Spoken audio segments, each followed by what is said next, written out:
Ya, assalamualaikum warahmatullahi wabarakatuh. Jadi setelah saya pikir-pikir, kayaknya mau pindah ke konten horor ya, karena sudah beberapa tahun nggak jelas kontennya campur-campur. Jadi kayaknya kita ke konten horor aja. Di sini saya mau ceritakan di sekitaran di sini, di tempat saya, sekitaran tempat saya tinggal. Di sini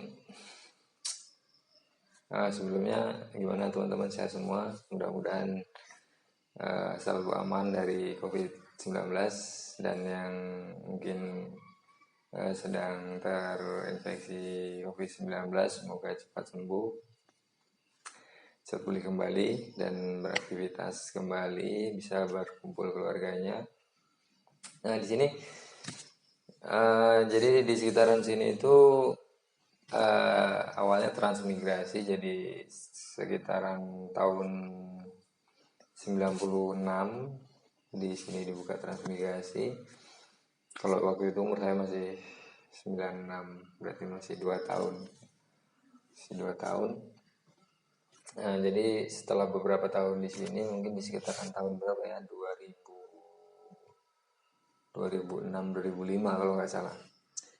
Nah, jadi karena di sini itu kan awalnya hutan terus, jadi waktu masih awal 2000-an itu pun masih suasana di sini tuh masih benar-benar yang sangat kental gitu ya, dengan apa mistis gitu. Jadi masih sering orang-orang di sini masih sering melihat penampakan gitu. Nah, jadi ini di sekitaran 2005-2006 itu ada seorang wanita yang mohon maaf mengalami gangguan jiwa. Jadi mengalami gangguan jiwa karena gimana ya?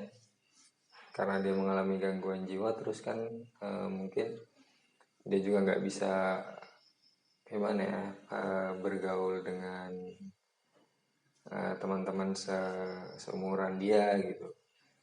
Jadi memang benar-benar yang cuma di rumah main sendiri nggak jelas gitu. Nah, mungkin dengan uh, seperti itu, mereka ini ya, mereka ya maksudlah ya, mereka ini mungkin tertarik gitu. Karena di sini kebetulan kejadian ini nih di kebun kelapa sawit. Jadi dia masih di, kalau jarak dari perumahan warga itu mungkin sekitaran 3 sampai 4 kilo ya. 3 sampai 4 kilo dengan kondisi jalan yang memang tanah, hancur jalannya. Nah, menurut kabar juga di tempat kejadian tersebut itu memang sudah apa ya, banyak yang melihat, atau aura-auranya itu memang sudah terlihat gitu. Jadi si cewek ini sekitaran 1 minggu itu nggak di rumah gitu, dalam artian ya memang menghilang gitu. Menghilang, nggak di rumah, udah dicari kemana-mana, sampai ke desa-desa tetangga gitu, sampai lapor polisi bahkan, jadi masih nggak ditemukan. Jadi inisiatiflah warga untuk mencari gitu, mencari di sekitaran desa, di kebun-kebun sawit. Nah, setelah 1 minggu itu jadi ditemukan uh, di kebun sawit, jadi rawa-rawa gitu, rawa-rawa banyak pohon bambu di situ ditemukan oleh warga sini gitu. Nah, tapi benar-benar yang aneh gitu. Memang si cewek ini, kalau kita melihat dia, kalau yang belum pernah ketemu itu memang agak ngeri ya. Maksudnya aura wajahnya itu yang agak pucat gitu, diem. Rambutnya ya mohon maaf agak berantakan gitu. Nah, dikala ditemukan waktu itu, jadi si cewek ini benar-benar yang pucat, lemes, bahkan duduk aja gitu kalau nggak dibayangin nggak bisa. Jadi karena waktu itu bawa motor, ditemukan itu udah hampir maghrib, ya udah benar-benar hampir maghrib, udah mau gelap. Jadi ditemukan di rawa-rawa itu, diambil, dipapah gitu, dinaikkan motor. Jadi kalau misalnya dibonceng sendiri kan nggak bisa tuh karena lemas kan. Nah jadi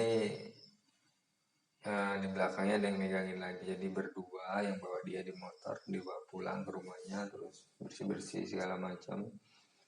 Jadi menurut pengakuan dia, ya walaupun dia mengalami gangguan jiwa kan masih masih bisa ya kan. Nggak selalu nggak bisa diajak komunikasi, jadi dia tuh masih bisa diajak komunikasi walaupun terkadang ya nggak bisa ya. Nah menurut pengakuan dia itu, dia dibawa gitu sama seorang laki-laki, ya dibawa jalan-jalan, terbang gitu. Dikasih makan, dikasih tempat tidur di situ. Cuman ya mungkin dibawa ke alam dia ya, cuman katanya itu nggak lama, mungkin hanya sehari gitu, ya sehari atau 2 hari, kurang kurang jelas juga detailnya gitu.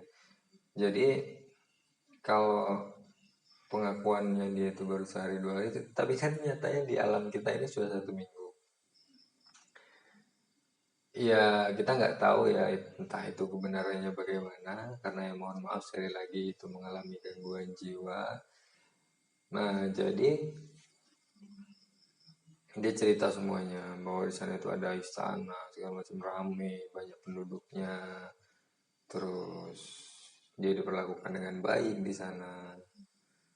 Eh, ya pokoknya dia intinya senang di sana gitu.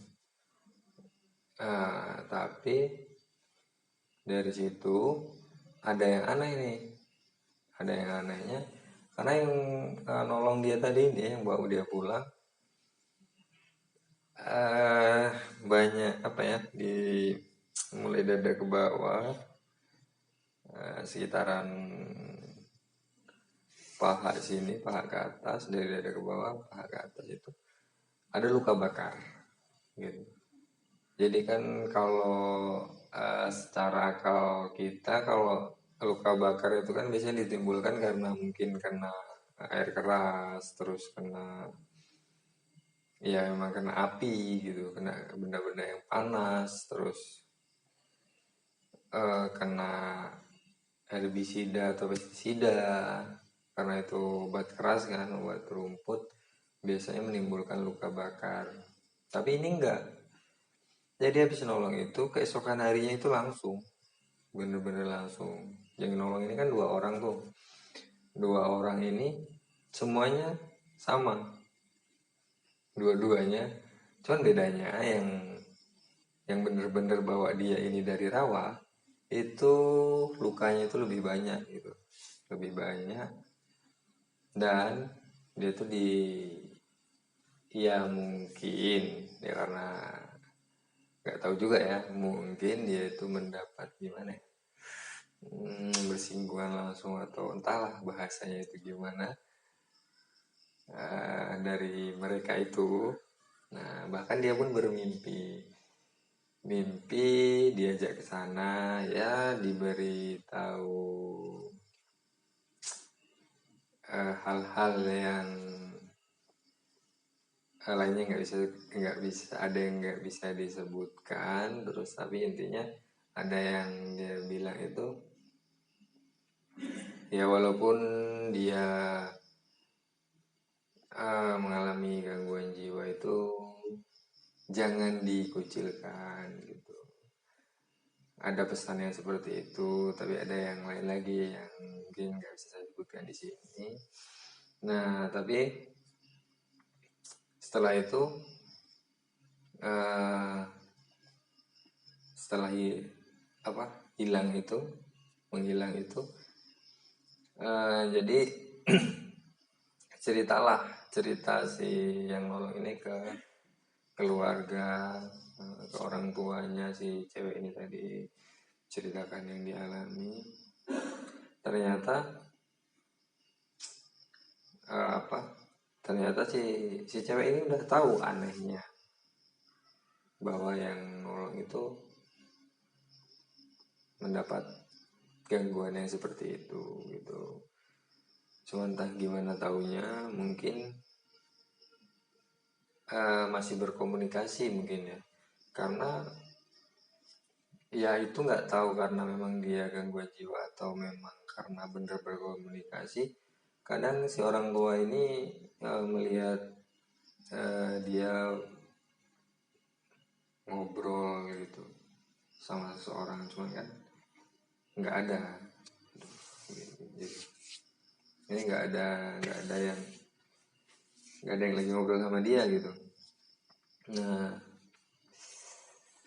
udah tengah malam ini lah, jam 12-an. Nah, jadi setelah itu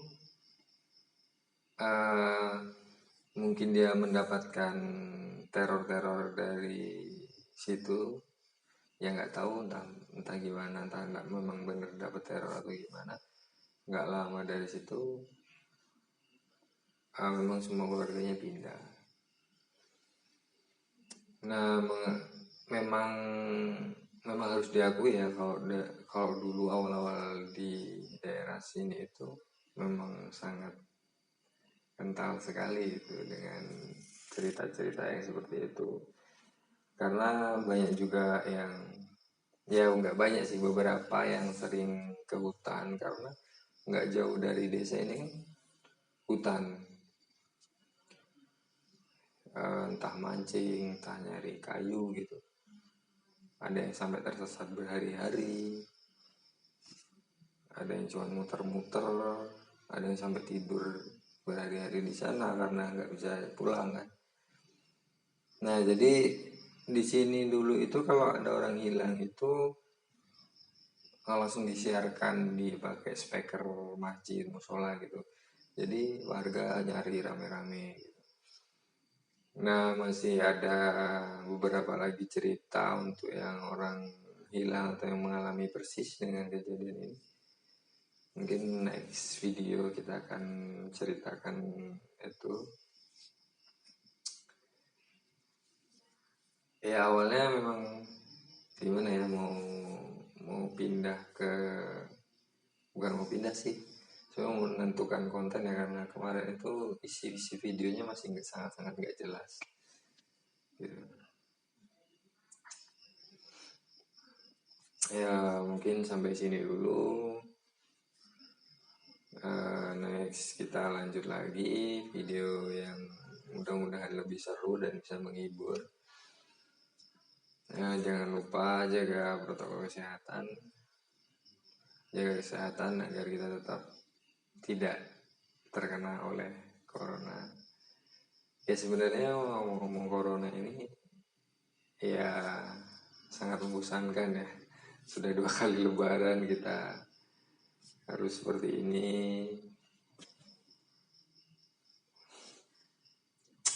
Capek, kasihan juga kawan-kawan kita yang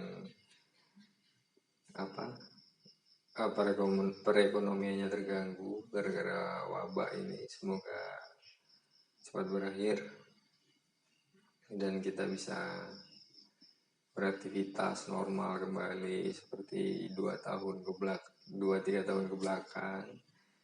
Itu kita masih bebas untuk mudik, bebas jalan-jalan, bebas kumpul-kumpul sama teman. Kalau sekarang itu memang benar-benar terbatas.